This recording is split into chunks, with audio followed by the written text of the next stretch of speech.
Okay, we're looking at James Boswell's Life of Johnson.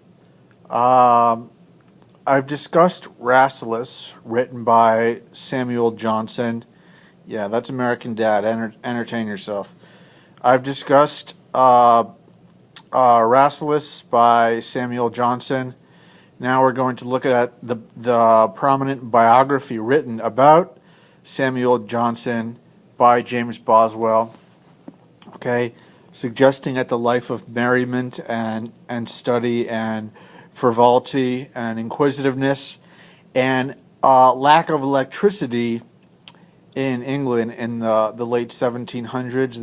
This is pre-romantic, considered the neoclassic period. Powdered white wigs, etc., etc. One morning after breakfast, this is what we're looking at. One morning after breakfast, when the sun shone bright, we walked out together and poured, is that what that says? And poured for some time with placid indolence upon an artificial waterfall.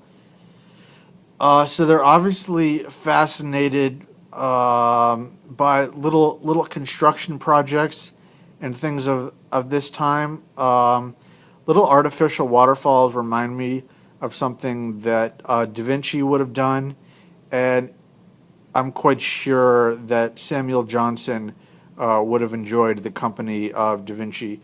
One morning after breakfast, when the sun shone bright. So they love to walk.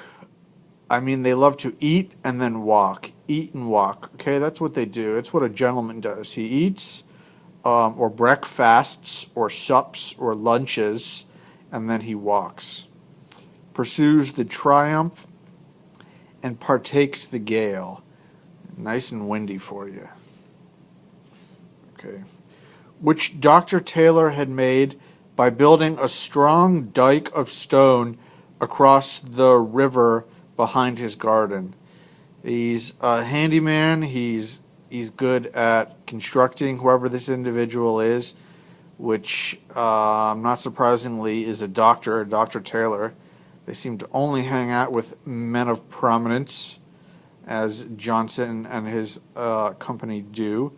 It was now somewhat obstructed by branches of trees and other rubbish.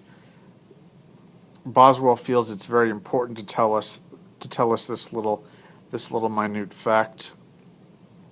They like to recall everything. It's important, especially for Boswell. In the case of this biography, he tells us early on that he's not going to praise Johnson in some artificial way, but he's going to recount things as best he can, as accurately as they happened. Let's jump forward a bit, just for the sake of jumping forward.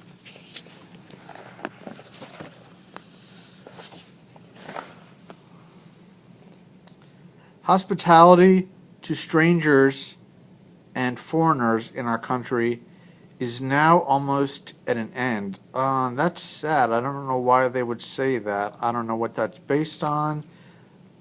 That's a strange remark. Since from the increase of them that come to us, there have been a sufficient number of people that have found an interest in providing inns and proper accommodations, which is in general a more expedient method for the entertainment of travelers. That's an interesting concept. They're suggesting that since they have more travelers and have subsequently built inns, there is no longer hospitality to these individuals, which to me is the beginning of capitalism. We have a passerby, he needs a place to stay, so he doesn't interact with any of the local folk. It's a strange concept. Where the travelers and strangers are few, more of that hospitality subsists,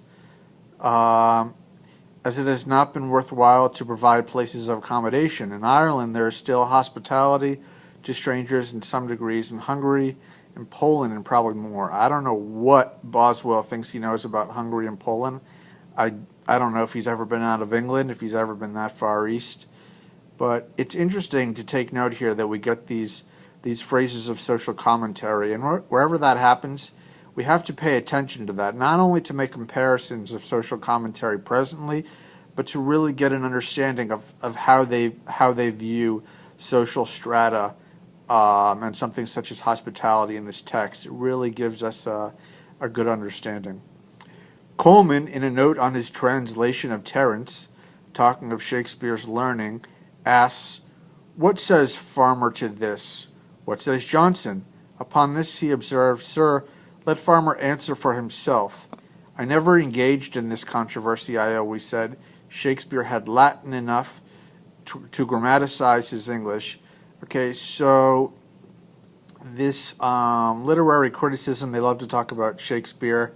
I don't know who Coleman or Farmer is. I've just jumped to a random place in the text. But it's no surprise that they're discussing literature and literary criticism, trying to put it into some context. One last piece. A clergyman whom he characterized as one who loved to say little oddities was affecting one day at a bishop's tale, a sort of slyness and freedom not in character, and repeated as if a part of the old man's wish, a song by Dr. Walter Pope, a verse bordering on licentiousness. Okay, a couple of things going on there. I don't really know what's happening though. Right off the bat, we have a bishop's tale, which seems to be Canterbury related, but I don't think it is. I think I'm confusing that with a friar's tale. Here we have religion as a prominent context or place in this literary criticism. One who loved to say little oddities. English people love their little oddities and their little phrases, twists of words, manners. Johnson rebuked him in the finest manner. So Johnson has no problem putting people down, but he does it in a polite way. And we'll end that with Roger dressed as Kevin Bacon, and all of this comes full circle. Congratulations.